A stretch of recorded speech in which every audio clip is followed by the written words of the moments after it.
There's no feeling more intense than starting over. If you've broken your Scratch project moments after you've shared it, as I have, or you spent hours working on a project only to notice too late that one of your sprites has unexplainably gone missing. If you've made use of that difficult to name thing of thing block within the sensing category, amazingly useful but capable, due to a Scratch bug, of leaving you crying as it dumps all your scripts in one big unordered heap. If you've made real progress coding a game over the course of the week, only to come back the next day to discover you weren't even logged in, nothing has been saving. Starting over is harder than starting up. If you're not ready for that, like if you've already had a bad day at school, then what you're about to go through may be too much. Feel free to go away and come back. I'll be here. Alright, thanks for coming with me on this trip. I'll understand if you need to take a break at any point. Just find a safe place to stop and remember to pause the game by pressing P. On Scratch you can find loads of remixed or reimagined recreations of existing games, and with good reason. George Bernard Shaw said, "Imitation is not just the sincerest form of flattery, it's the sincerest form of learning." This game is a recreation of a game that came out in 2017, titled Getting Over It with Bennett Foddy.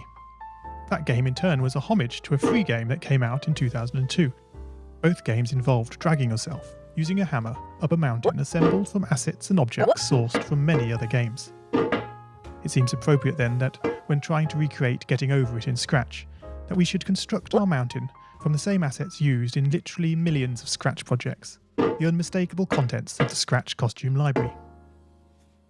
Unlike Unity or Unreal, Scratch does not provide you with a built-in physics or 3D rendering engine. It has no state-of-the-art debugger, you can't even pause your scripts. We are forced to program old school. Our experience capped at 30 frames per second on a 480 by 360 pixel stage. But these very restrictions force us to experiment, to think out of the box, to grow as developers as we become masters of all things Scratch. And let's not forget, what we lack in technology, we make up for in community. This fantastic bunch of budding software engineers, building, learning, creating, playing, remixing, as diverse a group of people as the very Scratch assets we now so skillfully attempt to ascend.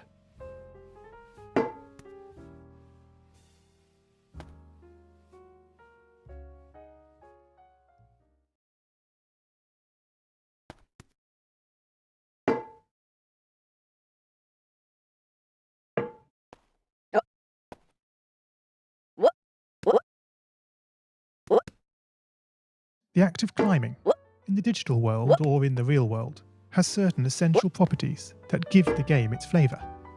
No amount of forward progress is guaranteed. When you start Getting Over It, you're standing next to a dead tree, which blocks the way to the entire rest of the game. You prod and poke at it, exploring the limits of your reach and strength, trying to find a way up. When starting a new Scratch project, that initial blank slate is both refreshing and at times a little scary. Wouldn't it be great if we could travel forward in time and review our finished projects to see how well they turned out? I certainly wish we could. The real draw of coding, what gives it that special zing, is the challenge of accomplishing something you've never done before.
At this point, you don't want to fall into the trap of rushing into creating loads of content, designing all the levels, the player costumes, all the easier stuff that can be perfected later.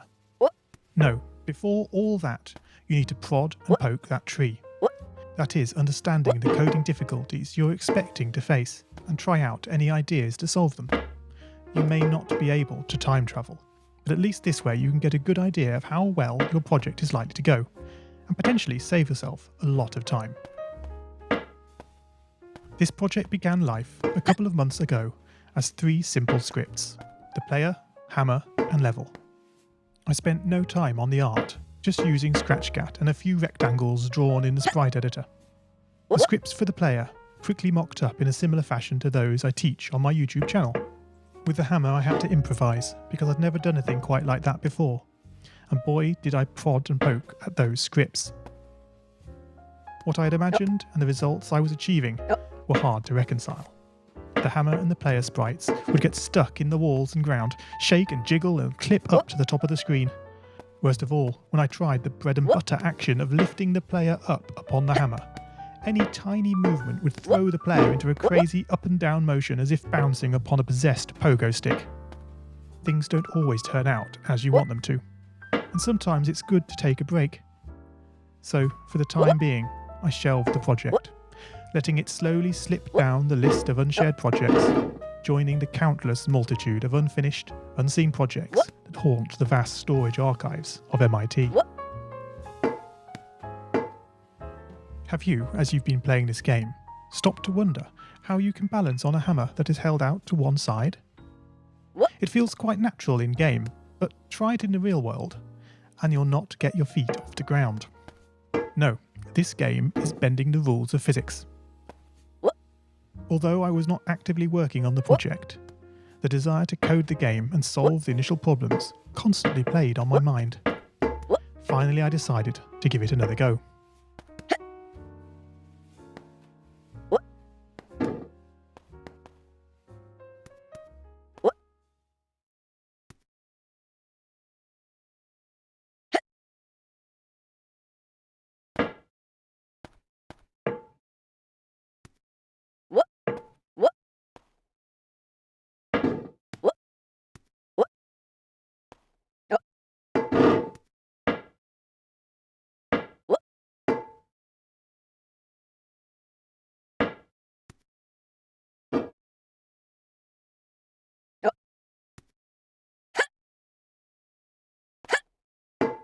Oh man, you lost a lot of progress.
Whoops. Oh dear.